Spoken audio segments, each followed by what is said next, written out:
সরে আছো তুমি,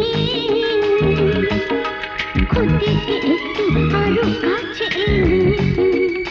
আজ রাতে এমন কি চাও, তবে কেন সরে আছো তুমি?